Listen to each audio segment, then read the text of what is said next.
Greetings, Minecrafters, and welcome to another exciting Minecraft discussion. My name is Kimberly Quinn, and I'm thrilled today, coming from my very fun, cheerful, adorable office at Champlain College in Burlington, Vermont. I'm so excited to talk about deficiency motivation. It can also be called deprivation motivation, but I might save that for a different time because they're not exactly the same. Anyway, so we're talking about motivation. Really, if we break it into two, there's intrinsic and extrinsic, right? So extrinsic means outside of ourselves, such as paychecks, titles, fancy business cards. Not saying any of that's bad. We need paychecks to live. Like, that's okay. It's outside of us versus intrinsic motivation, which is what really drives us, passion. We've been talking a lot about that, what we're really meant to do on this earth. And intrinsic motivation also has to do with when we're out to make a difference. All this kind of like inside stuff, the stuff you really don't get in a paycheck, I guess. Although the side effect of following a passion is money. We're talking about like the internal drive. Okay, so mostly when we're coming from an authentic place, that's passion, that stuff is all good. That's when we could literally hit the lottery and still want to do whatever we do anyway, which is definitely true for me with teaching, which I actually tell my rock stars a lot, except for I don't play the lottery because it's gambling. But if I did, I would still be teaching, absolutely, because I love it. So here's the thing we're going to talk about, though. Deficiency motivation is also intrinsic, though it's just really not the way we want to be motivated, and it's super common. Because think about it, deficiency motivation is coming from a place of shame, and shame and fear related to can be very, very, very motivating. Remember, we don't do anything as human beings unless there's payoff in it. And the thing is, payoff is what keeps us coming back for more, and it isn't necessarily healthy. Payoff can be really healthy, authentically speaking, when we're mindfully giving, but it's not always healthy. So deprivation motivation really is coming from a place of looking back at our mistakes, or what we perceive to be mistakes. As personally, I don't believe in mistakes or failures, which my dear friend Oprah, we're very good friends, she just doesn't know, right? She talks about it a lot. There is no such thing as failure or mistakes because it's just a redirection. It's like the universe's way of saying, nope, you weren't meant to go that way. I'm just going to guide you over here, right? And if we look at it that way and we learn from it in a very optimistic way, we can have post-failure growth, right?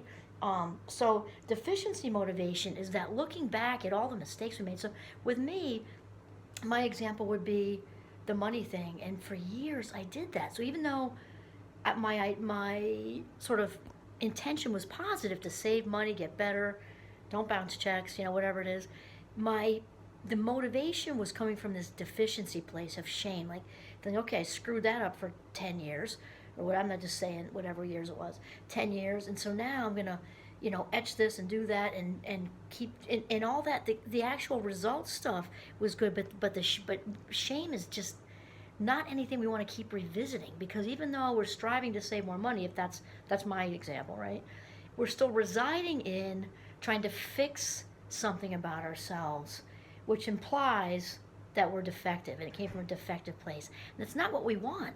It just isn't what we want. You can fill in the blank with whatever your thing is.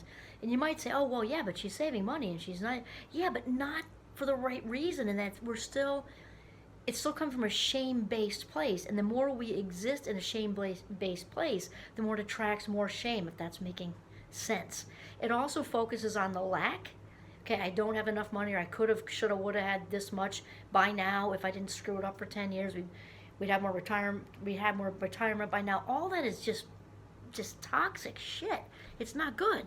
We can get to the same place, if not a better place, by changing our thinking and shifting out of the deficiency motivation into a place of, I am creating a new story. That chapter is closed. It's done. There isn't a darn thing wrong with me. I made some mistakes. We all do. And that's just the universe or God or source redirecting us. I have been redirected out of that place. I'm creating a new story. No longer based in deficiency, right? Because if we're constantly looking to be fixed or to fix it, remember that has us residing in, we need to be fixed. No. Your spirit is perfection. This is a word I use a lot because it's not usually healthy. We're talking about the spirit. It's different because we're spiritual beings living a human experience. And that is so important to remember. So shifting out of that place of fix-it motivation, fix what's wrong, fix me, fix the mistakes I made, bad, bad, bad, bad, bad. Even if on the outside you're getting praise for whatever new thing, it's still important to shift out of that into I am creating a new story. I am authentic. I love myself. I like myself. I accept myself. That chapter is closed, and I am moving on because I want to, because I'm intrinsically motivated, because I know that if I align my personality with my purpose, I will be in the flow with tons to give to the world because I'm filling myself up, tons to give to the world. I'm wrapping around myself with love, empathy, and compassion for anything that happened forever ago. It's water under the bridge, and I am writing a new story. I am authentically, intrinsically motivated from this point on. This is Kimberly Quinn signing off from the beautiful Champlain College campus in northern Vermont in my very cheerful office. Have a mindful day.